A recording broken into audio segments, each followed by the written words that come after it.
আসসালামু আলাইকুম ভিউয়ার্স, আজকে আমি আপনাদেরকে একটি শুটকি রেসিপি দেখাবো। আমি শুটকিতে নিয়েছি এখানে কাসকি শুটকিটা আমি কি দিয়ে রান্না করছি তা দেখিয়ে দিচ্ছি। আমার পাশেই থাকুন, দেখতে থাকুন। শুটকি রান্নার জন্য এখানে আমি 1 কাপ ডাটা নিয়েছি 1 কাপ কাঁঠালের বিচি এখানে আমি কুচি কুচি করে কেটে নিয়েছি। আধা কাপ বেগুন এখানে আমি কুচি করে নিয়েছি। আধা কাপ আলু এখানে আমি কুচি করে নিয়েছি। আধা কাপ পেঁয়াজ কুচি নিয়েছি। 2 চামচ আদা রসুন বাটা, আধা চামচ হলুদের গুঁড়া, 1 চামচ মরিচের গুঁড়া। ঝালটা কম বেশি করে আপনারা আপনাদের স্বাদ অনুযায়ী নিয়ে নেবেন। আধা চামচ ধনিয়ার গুঁড়া, 2-3টা কাঁচামরিচ কুচি, পরিমাণ মতো লবণ। রান্নার জন্য আমি চুলায় একটি প্যান বসিয়ে দিয়েছি, দিয়ে দিলাম পরিমাণ মতো তেল। এখন তেলটা একটু গরম হলে দিয়ে দিলাম পেঁয়াজ কুচি। পেঁয়াজটা একটু হালকা নেড়েচেড়ে দিয়ে দিব কাঁচামরিচ কুচি।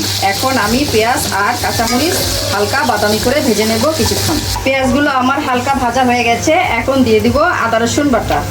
আদা রসুন বাটা দিয়ে আমি এটাকে হালকা একটু ভেজে নেব। আদা রসুনগুলো হালকা ভেজে নিয়ে এখন আমি অল্প পরিমাণে পানি অ্যাড করব। পানিটা অ্যাড করছি এখানে যাতে গুঁড়া মশলাগুলো পুড়ে না যায়। এখন দিয়ে দিব মরিচের গুঁড়া, দিয়ে দিব হলুদের গুঁড়া, দিয়ে দিব ধনিয়ার গুঁড়া,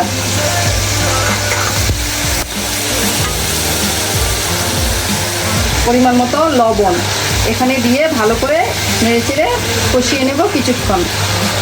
মশলাটা ভালো করে কষিয়ে নিতে হবে। আমি মশলাটা ভালো করে কষিয়ে নিয়েছি। এখন দিয়ে দিচ্ছি ধুয়ে রাখা কাসকি শুটকিগুলো আমি সব দিয়ে তেলের সাথে ভালো করে মশলার সাথে কষিয়ে নেব কিছুক্ষণ।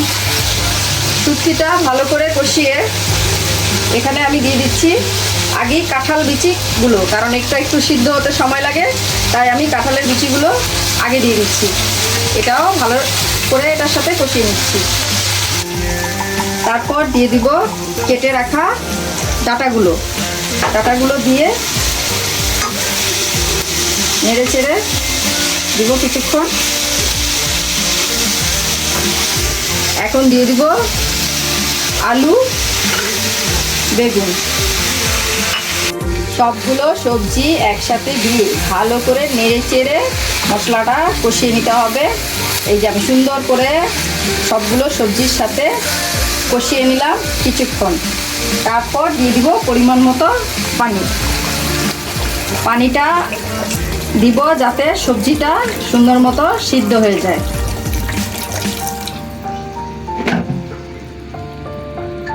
পানি দিয়ে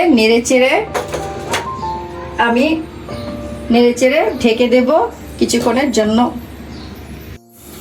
ঢাকনাটা উঠিয়ে দেখলাম তরকারিটা বলক এসে গেছে। এখন আমি একটু হালকা নেড়েচেড়ে লবণটা চেক করে রেখে দেব পানিটা শুকিয়ে আসা পর্যন্ত। শুটকির তরকারিটা আমার হয়ে গেছে।